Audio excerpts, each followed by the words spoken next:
and then share my screen. Nice to see everyone. It's exciting. I love Friday mornings now. It feels really connected to me.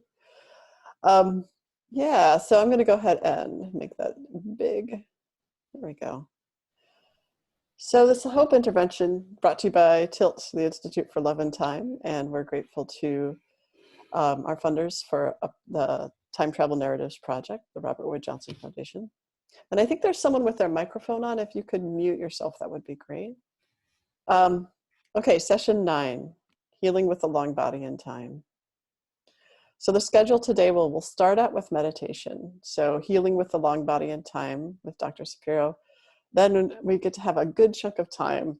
I'm grateful for that with Dr. Adam Rizvi, our guest, who we've had before, but we're excited to have again. And then about 10 minutes of Q&A in the chat window, chime at 29 minutes, and then a summary statement homework.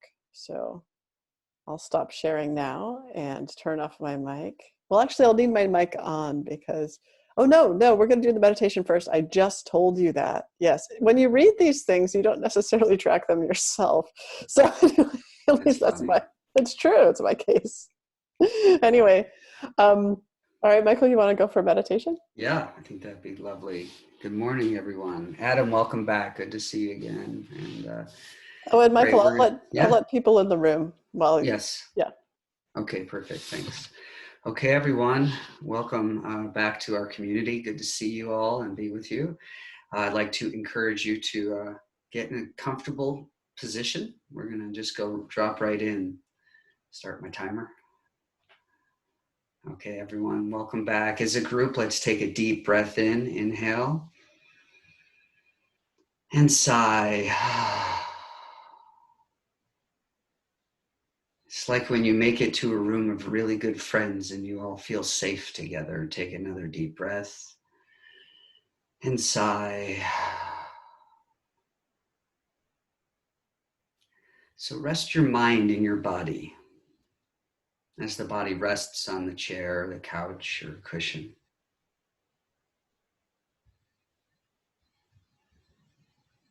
Drop your mind's attention into the body as if getting into a warm bath or under the covers.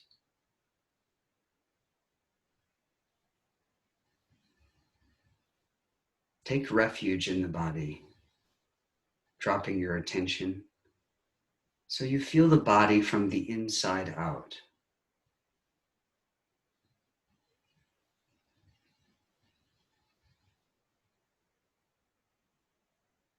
Begin to breathe slowly and deeply.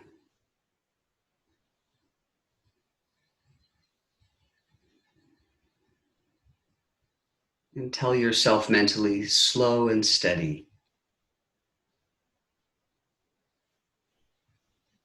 Slow and steady. And feel your body's response.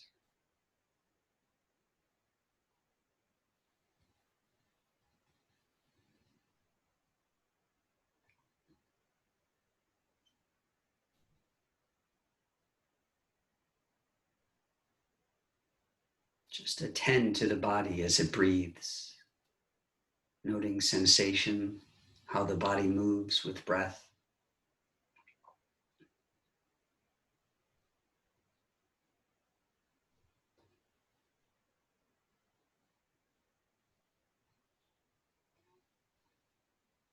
And as the mind wanders, as it tends to do, gently guide your attention back to the body breathing.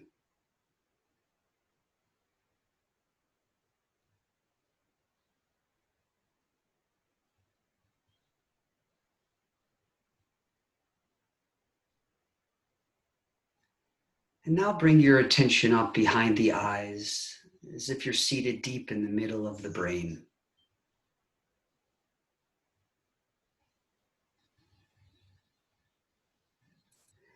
And in the vast, infinite space of imagination, go back in your own life, going backward from here all the way back to when you were a child. Just notice yourself in your mind.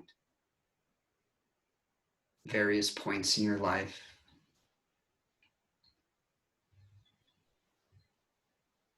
perhaps neighborhoods or places you've worked, friends, family members you've seen in your life. Just visualize yourself from here until you were a child.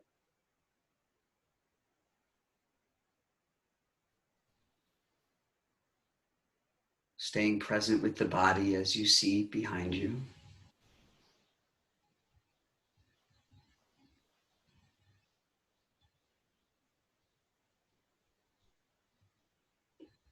Allow any images to come from the past, challenging ones, tender ones, and notice your body's response here.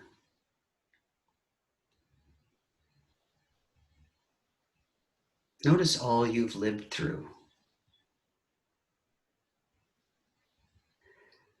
And bring your attention here in the present, noting this body and mind and soul and spirit has lived through so much.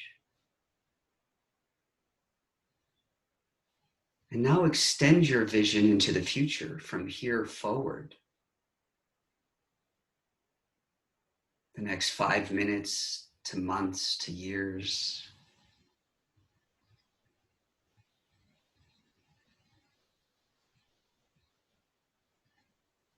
Allowing your heart to bring up any images it desires of yourself in the future.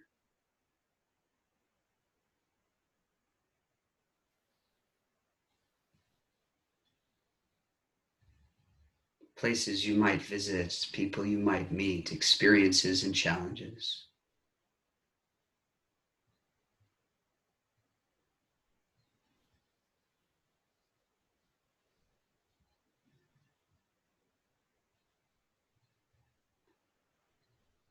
And from this vantage point of the present, holding all of this at once, step back and see the long body of your life. From birth, through your childhood, adolescence, challenges, and overcoming challenges to the present moment, moving forward in time. See it all at once.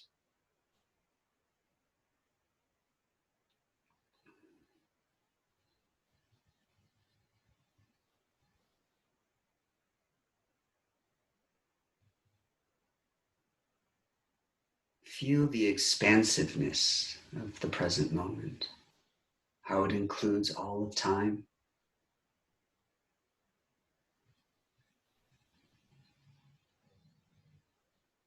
Where you are both rooted here and expansive throughout all of time.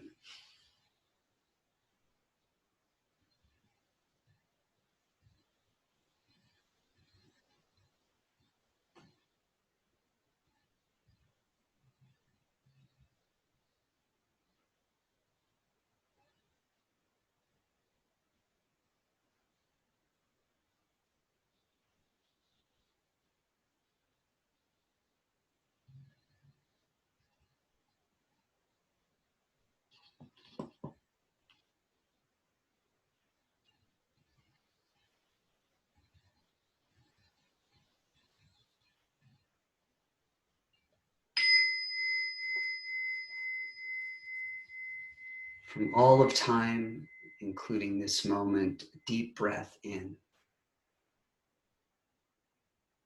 deep breath out. Adding a slight smile to the face, or a big one if you prefer.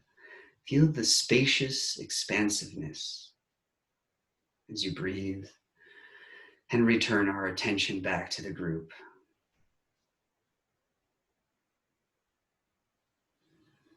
Gently open the eyes.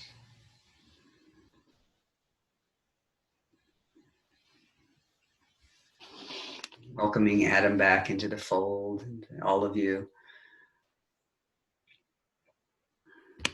I've unmuted Adam, so. Great. Adam, would you like us to ask you questions to help orient you, or do you want to just burst forth? Sure. Both. Burst forth into questions. Thank you, Julia. Thank you, Michael. Michael, that was beautiful. Oh, thank I you. really feel like I am in all times right now. Mm. Yeah, I think what I'd like to share first is something regarding what I did with the long body, and then Julia, you can jump into questions. When I first heard about the long body from you, I started to play with that, and I think one of your homework assignments in a previous Hope intervention was to connect with your with the you at the end of the day. I figured that was a nice bite-sized chunk of uh, homework instead of me trying to connect with something with a part of me 10 years in the future.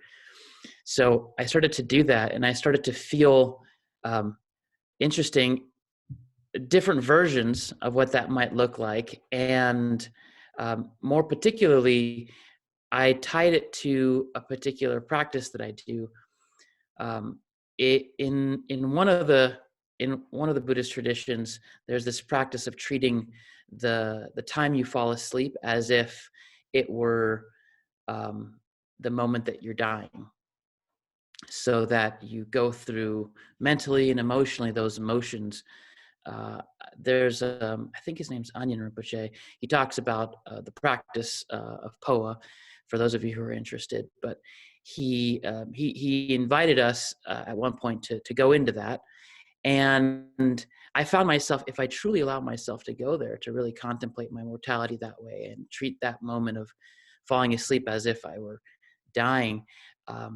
There is an element of the long body where I do go all the way into my future and all the way into my past, and I get the gestalt of all of who I am, and so I've started to do that. I tap into that future me this evening, and I tap into that feeling of me in my entirety in this life, and it does. If I can get myself past the feeling of I don't want to die where I have regrets, I don't want to leave things undone.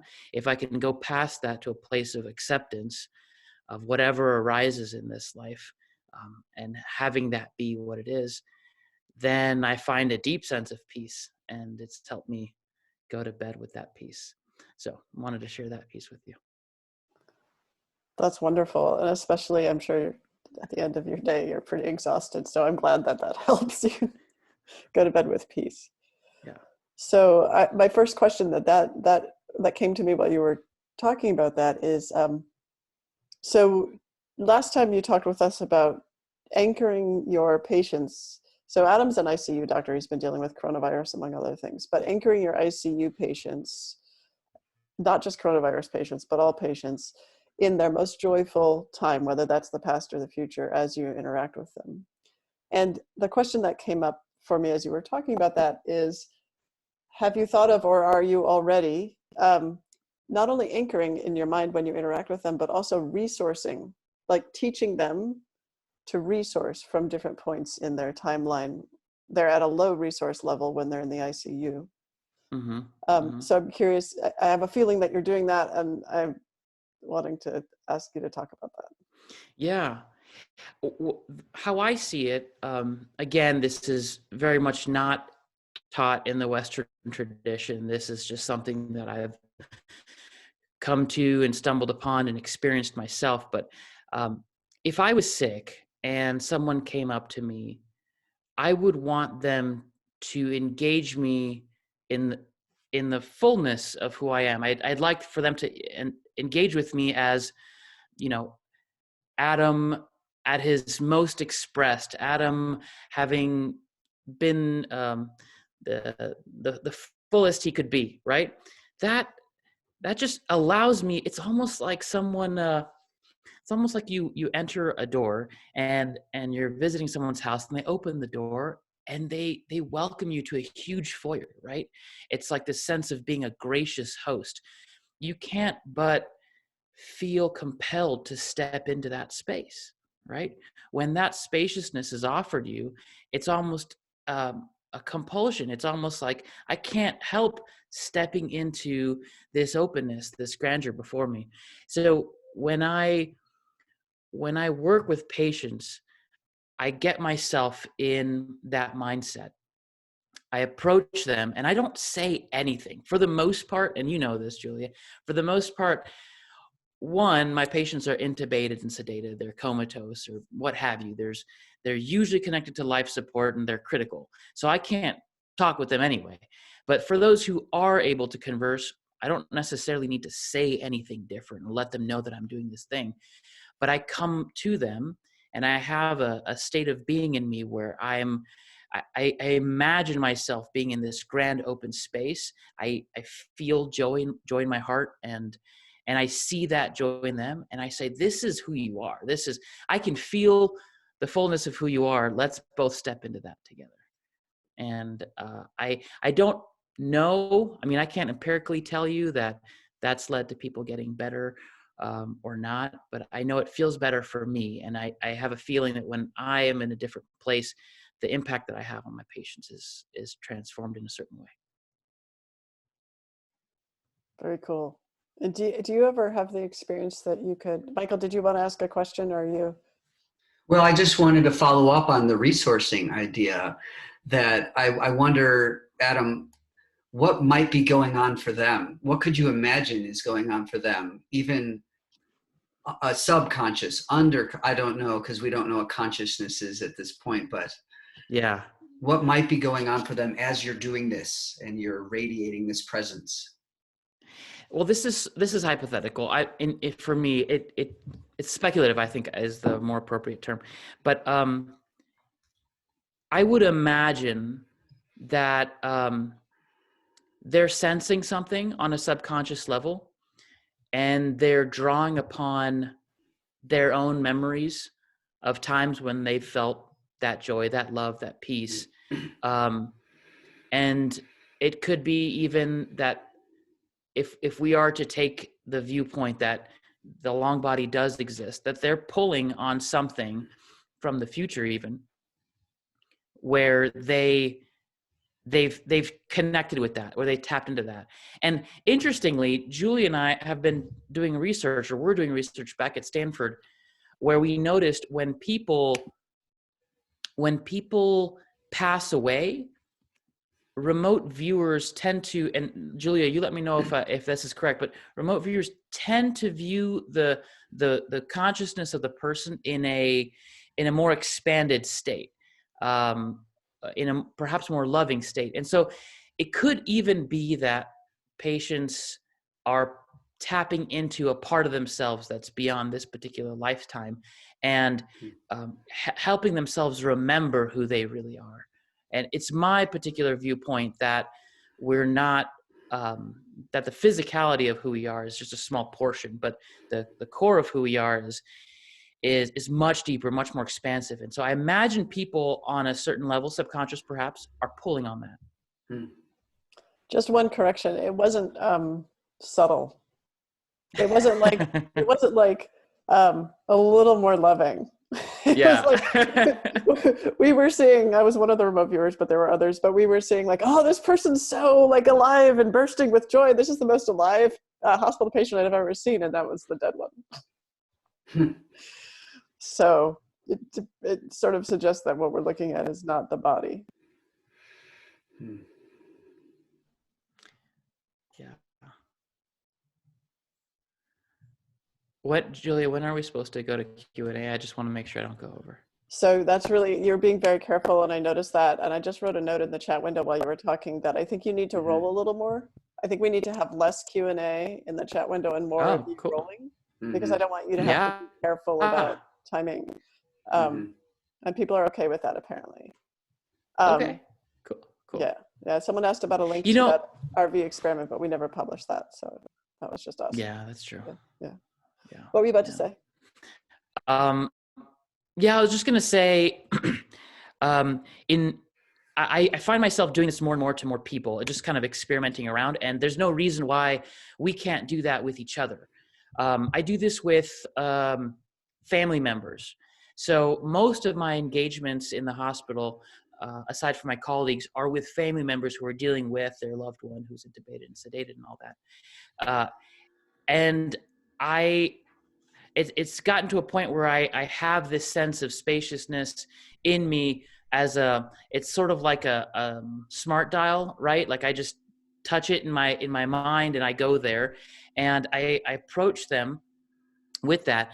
And I have a feeling, again, this is a little speculative, but I have a feeling that coming to them in that way also gives them access to a point in time where they've healed and they've gone through the trauma of either losing their loved one or going through the emotional trauma of potentially losing them.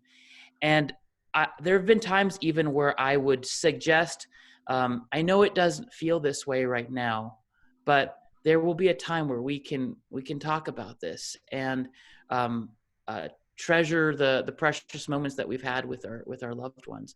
And I often bring the story of my own father having passed away and what I went through in that, and my experience with knowing that there's going to be a time where I'll have gotten through it.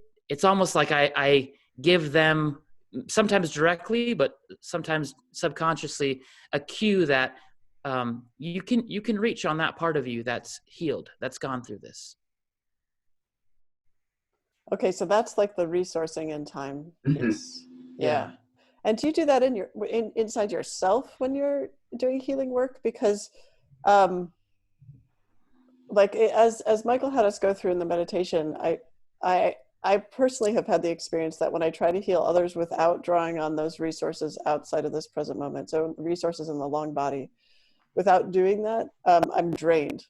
But when I draw on those resources for myself, and then I work on healing the other person, I'm not drained. And so I'm wondering if you have the same experience or a different experience. I've had, well, a couple of things. I'm wondering which avenue I should go down. So I think the more important thing to share is a viewpoint that I have.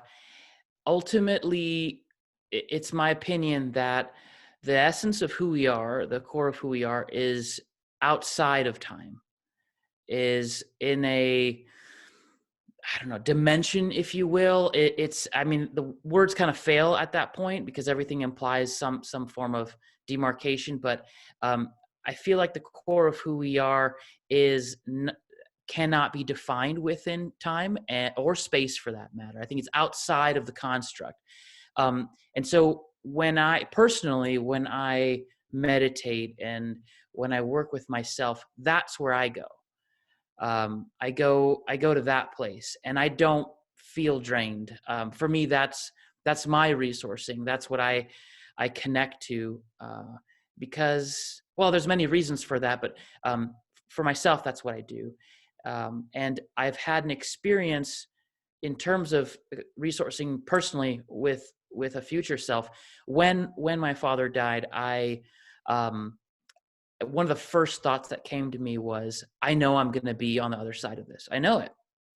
And that just popped into my mind without even thinking about it. And I could tell that the me that had gotten through it was perfectly fine and whole and healthy and joyful. And I just stuck with that knowing. And I knew, hey, there's only a finite amount of time that between me and that me, and it'll be over with soon enough.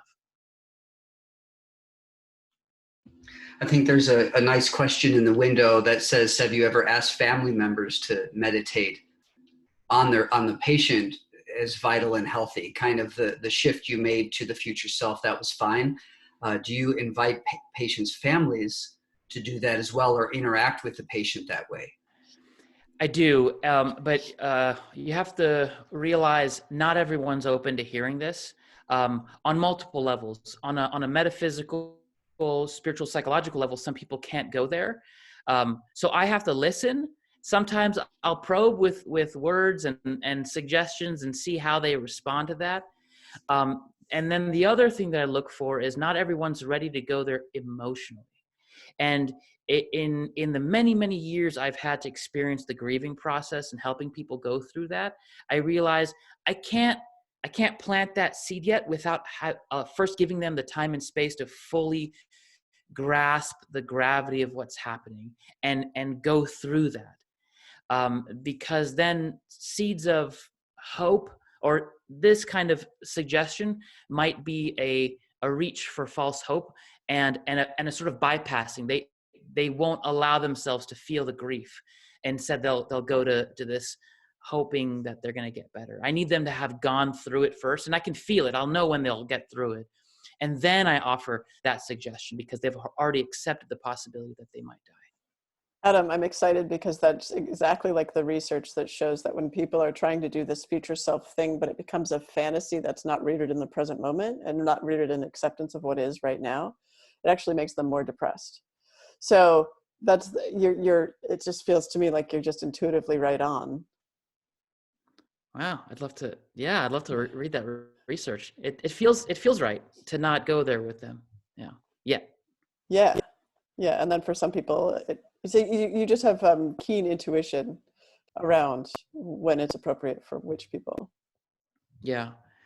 So I would, for those who are listening, I would say, play around with that with people around you. See if you can give them that spaciousness. It's a habit that you can build. So, Adam, someone in the chat window is writing about sort of the nature of healing. You and I often talk about, we have a couple Insight Timer interviews about this, but about what is healing, and does healing always mean hanging out with a body that's sick and dying, or does it mean completing the process? And do you want to say anything about that? We have about 2 more minutes. And I see the other question: are people in a coma more able to access their other bodies? I might have you answer that, Julia, but the very first one is, I think Julia and I are actually going to have an Insight Timer interview that'll be a solid chunk of time to answer the question of what is healing. But I firmly have the viewpoint. In my world, I see that healing has nothing to do with happens with the body, with what happens with the body. I've seen amazing transformations, and people get to a place of tremendous peace and just acceptance, and their body is riddled with disease, and they ultimately die. But I swear, if you were there with me, if each of you was there with me, and you were in one of the rooms where I've seen that happen, you could just look at the eyes of the patient and know they're healed. They are healed. And that requires a redefinition of healing. And that, I think, is something that we're going to go to as a society. Totally agree. All right. I don't think I have time to do the coma thing, but I think the answer is yes, just briefly. I think people who are unconscious have better access. I'm going to ding the bell. Ding. And I'm going to share my screen for the summary statement here. Adam, thank you so much for being here. Oh, thank you so much for the invitation. Yeah. Yeah, Michael and I and everyone. I know we all wanted to do that, so. Yeah, I want to keep going, actually. I know, but we have our good boundaries around time. So it's sad to leave, but okay, here's a summary statement. How to heal yourself using the temporal long body, a loving reminder, and another one, and another one, and another one. Until you remember, put together all the members, the reality of your long body. And then how do you heal another using the temporal long body? Remind yourself of your temporal long body. Then when connected to that state, connect and love theirs. So homework. At times when you find yourself needing healing, connect with your temporal long body in time and lovingly remember. At times when you find others needing healing, connect with your temporal long body in time and lovingly remember. Then see and love their long body in time. You don't need to say anything. You can just see and love. Mm-hmm. Thanks, everybody.